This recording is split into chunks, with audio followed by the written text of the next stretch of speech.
नमस्कार दोस्तों। कभी आपने सोचा है कि इस कलयुग का अंत कब होगा और उससे पहले क्या कुछ ऐसा घटेगा जो हमारी सोच, विज्ञान और तर्क सबको चौंका देगा। हिंदू शास्त्रों और पुराणों में कई जगह इशारा मिलता है कि कलयुग के अंत से पहले कुछ असाधारण घटनाएं घटेंगी, जिन्हें आम भाषा में चमत्कार कहा जा सकता है। ये चमत्कार न सिर्फ मानवता की चेतना को हिला देंगे, बल्कि ये संकेत भी देंगे कि अब युग परिवर्तन निकट है।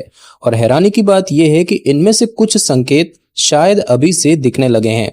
आज हम उन्हीं 3 प्रमुख चमत्कारों की बात करेंगे जिनका उल्लेख शास्त्रों, भविष्यवाणियों और लोक कथाओं में किया गया है, पर एक संतुलित, सोच समझ और तथ्य आधारित नजरिए से। तो चलिए शुरू करते हैं कलयुग के अंत से पहले होने वाले उन 3 रहस्यमय चमत्कारों की यात्रा। दोस्तों, कलयुग यानी कली नाम के एक दैत्य के प्रभाव वाला युग। हिंदू धर्म में समय को 4 युगों में बांटा गया है: सतयुग, त्रेता युग, द्वापर युग और कलयुग। ये चक्र बार बार दोहराया जाता है। पुराणों और शास्त्रों के अनुसार कलयुग की शुरुआत भगवान श्री कृष्ण के पृथ्वी से प्रस्थान के साथ मानी जाती है, जो लगभग 3102 ईसा पूर्व का काल है। ये वह युग है जिसमें धर्म कमजोर होता है और अधर्म, लोभ, पाखंड, स्वार्थ और असत्य का बोलबाला बढ़ जाता है। चारों युगों में सबसे छोटा लेकिन सबसे चुनौतीपूर्ण युग है कलयुग। इसकी कुल अवधि मानी गई है 4,32,000 वर्ष, और अगर हम समय की गणना करें तो आज तक लगभग 5,000 साल से भी थोड़े ज्यादा वर्ष बीत चुके हैं। यानी कि हम अभी भी कलयुग की शुरुआती अवस्था में हैं। उसका अंतिम चरण अभी बहुत दूर है। परंतु ये भी कहा गया है कि जैसे जैसे कलयुग आगे बढ़ेगा, समाज में नैतिकता घटेगी और अराजकता बढ़ेगी, और जब अधर्म अपनी चरम सीमा पर पहुंच जाएगा तभी युगांत होगा। दोस्तों, पहला चमत्कार जो कलयुग के अंत से पहले देखने को मिलेगा वो है मानवता की भीतर से जागृति। शास्त्रों में ये संकेत मिलता है कि जैसे जैसे अधर्म बढ़ेगा, वैसे वैसे कुछ लोग भीतर की शांति और सत्य की तलाश में मुड़ने लगेंगे। यह जागृति ना तो किसी प्रचार से होगी और न ही किसी धर्म विशेष से जुड़ी होगी, बल्कि ये एक अंतरात्मा की पुकार होगी जो लाखों लोगों को ध्यान, साधना, योग और आत्म खोज की ओर आकर्षित करेगी।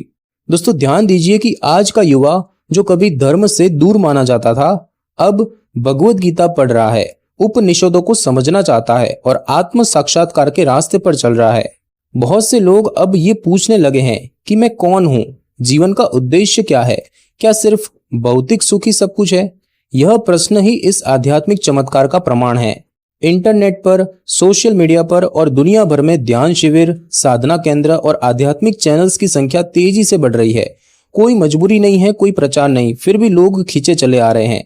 शास्त्रों में इसे कहा गया है धर्मो रक्षति रक्षितः, यानी जब धर्म की रक्षा नहीं होती तो धर्म खुद मानव के भीतर से जागता है। और यही है पहला संकेत कि युग परिवर्तन की लहर अब केवल बाहर नहीं, हमारे भीतर भी उठने लगी है। दोस्तों, दूसरा चमत्कार जो कलयुग के अंत से पहले सामने आता है वो है विनाशकारी लेकिन शुद्धिकारी घटनाएं। पुराणों और इतिहास की नजर से देखें तो जब जब अधर्म ने सीमा पार की है, तब तब प्रकृति ने जवाब दिया है। ये जवाब भूकंप, महामारी, सूखा, बाढ़, युद्ध या अन्य किसी अनहोनी के रूप में सामने आया है। लेकिन ध्यान देने वाली बात यह है कि ये घटनाएं केवल विनाश नहीं लाती, बल्कि एक बड़े परिवर्तन की भूमिका तैयार करती है। उदाहरण के लिए, महाभारत का युद्ध कितना विनाशकारी था, लेकिन उसी के बाद भगवान श्री कृष्ण ने गीता का ज्ञान दिया और एक नया सामाजिक संतुलन बना। आज के समय में भी हम देख रहे हैं मौसम का बदलता मिजाज, अनिश्चित आपदाएं, मानसिक तनाव, युद्ध की आशंकाएं और एक अजीब सी वैश्विक बेचैनी। ये सब घटनाएं सिर्फ संयोग नहीं लगती। कई लोग मानते हैं कि यह प्रकृति की चेतावनी हो सकती है।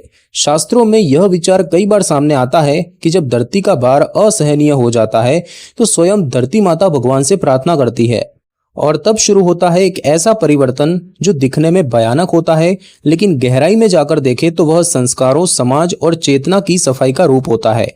ये घटनाएं हमें तोड़ने के लिए नहीं आती, बल्कि जगाने, पुनः स्थापित करने और असंतुलन को संतुलन में लाने के लिए आती है। और इसीलिए इन्हें कहा गया है विनाश नहीं, शुद्धिकरण, अंत नहीं, पुनरारंभ।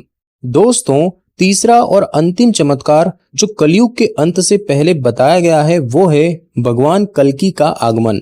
शास्त्रों में वर्णित है कि भगवान विष्णु जब जब पृथ्वी पर धर्म की हानि और अधर्म की वृद्धि देखते हैं, तब तब वे किसी न किसी रूप में अवतार लेते हैं। इस संदर्भ में सबसे प्रसिद्ध श्लोक है भगवद गीता के अध्याय 4 का श्लोक 7वां, यदा यदा हि धर्मस्य ग्लानिर्भवति भारत अभ्युत्थानम अधर्मस्य तदात्मानं सृजाम्यहम्। यह श्लोक भगवान श्री कृष्ण द्वारा अर्जुन को संबोधित करते हुए कहा गया है।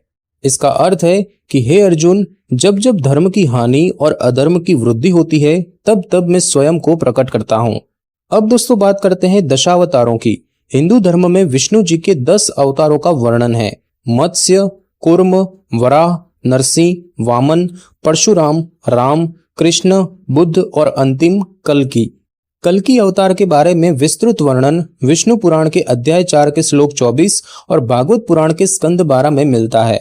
श्लोक में कहा गया है, कल्किह नामना भविता सुरेश्वरेह समार्चितः दध्यात खड्गम महाचापम रूपम विष्णुः नृपात्मजः। अर्थात कल्कि नामक एक योद्धा देवताओं द्वारा पूजित होगा। वह एक तेजस्वी तलवार और विशाल धनुष धारण करेगा और स्वयं विष्णु का ही रूप होगा। यह माना गया है कि जब कलयुग में अधर्म अपनी चरम सीमा पर पहुंचेगा तब यह दिव्य योद्धा सफेद घोड़े पर सवार होकर अधर्मी और दुष्ट शक्तियों का अंत करेगा और फिर उसी के साथ कलयुग का अंत और सतयुग की शुरुआत होगी। यह एकमात्र ऐसा अवतार है जो भविष्य में घटित होने वाला बताया गया है और आज भी कई संत, विद्वान व लेखक इस पर चिंतन करते हैं। लेकिन यह समझना भी जरूरी है कि इस अवतार को केवल शाब्दिक रूप में नहीं बल्कि प्रतीकात्मक रूप में भी देखा जा सकता है। कई विद्वानों का मत है कि कल्कि का अर्थ केवल कोई व्यक्ति नहीं बल्कि वो चेतना है जो समाज में धर्म, न्याय और सदाचार को पुनः स्थापित करती है। यानी कि यह चमत्कार 2 रूपों में सामने आ सकता है, या तो एक दिव्य अवतार के रूप में या फिर जन चेतना और आत्मबोध के रूप में जो समाज को भीतर से बदल दे। दोनों ही रूपों में यह संदेश समान है कि जब अधर्म अपनी चरम सीमा पर होगा तब न्याय, संतुलन और धर्म की वापसी होगी और यही होगा कलयुग का समापन और सतयुग का पुनः आगमन, एक युग का अंत और नए युग की सुबह। यह घटना जितनी रहस्यमयी है उतनी ही उम्मीद और संतुलन का संकेत भी है। दोस्तों, अब सवाल उठता है कि क्या ये तीनों चमत्कार अभी सिर्फ भविष्य की कल्पना है या फिर इनके संकेत हमें आज के समय में भी दिखाई देने लगे हैं। तो आइए सोचते हैं, क्या आपने ये महसूस किया है कि पिछले कुछ वर्षों में लोगों की रुचि ध्यान, साधना और अध्यात्म में तेजी से बढ़ रही है। गीता, उपनिषद और पुराण जैसे विषय जो कभी केवल विद्वानों तक सीमित माने जाते थे, आज हर उम्र और वर्ग के लोग उन्हें पढ़ना और समझना चाह रहे हैं।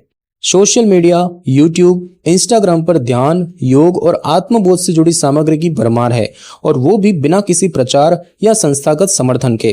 क्या ये पहला चमत्कार आध्यात्मिक जागृति का शुरुआती रूप हो सकता है?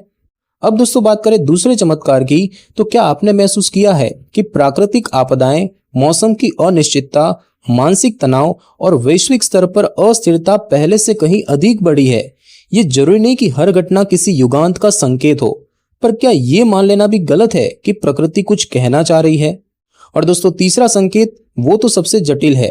भगवान कल्कि के आगमन को लेकर कोई समय सीमा तय नहीं है, पर क्या ये संभव है कि हम किसी सामूहिक चेतना के उस स्तर की ओर बढ़ रहे हैं जहां लोग अधर्म से विरोध और सत्य की ओर वापसी की भावना से जाग रहे हों?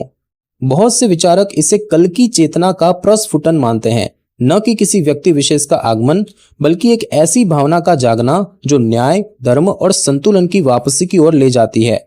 इसीलिए जरूरी नहीं कि इन चमत्कारों को हम किसी निश्चित घटना के रूप में देखें, बल्कि यह संभव है कि यह सब धीरे धीरे घट रहा हो हमारी आंखों के सामने और हम उसे पहचानने के लिए अभी तैयार नहीं है। सवाल ये नहीं है कि ये चमत्कार कब होंगे, सवाल ये है कि क्या हम उन्हें पहचानने के लिए जागरूक हैं। तो दोस्तों, आपने देखा कि शास्त्रों में वर्णित वो 3 रहस्यमय चमत्कार जो कलयुग के अंत से पहले होने बताए गए हैं, क्या वो सब बस कथाओं तक सीमित है या फिर वो हमारे बीच, हमारी ही दुनिया में धीरे धीरे आकार ले रहे हैं? हम दावा नहीं करते, लेकिन सोचने की जगह जरूर देना चाहते हैं। अब दोस्तों फैसला आपका है। आपको क्या लगता है? क्या आपने कभी ऐसा कोई अनुभव किया है जो आपको भीतर तक झकझोर गया हो?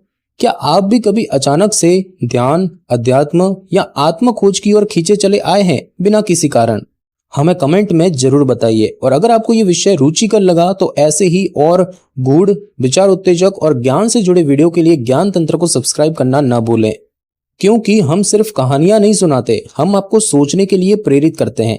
अगली बार फिर मिलेंगे एक और ऐसे ही रहस्य और सत्य की यात्रा के साथ। तब तक जागरूक रहिए, जुड़ते रहिए और सोचते रहिए। धन्यवाद।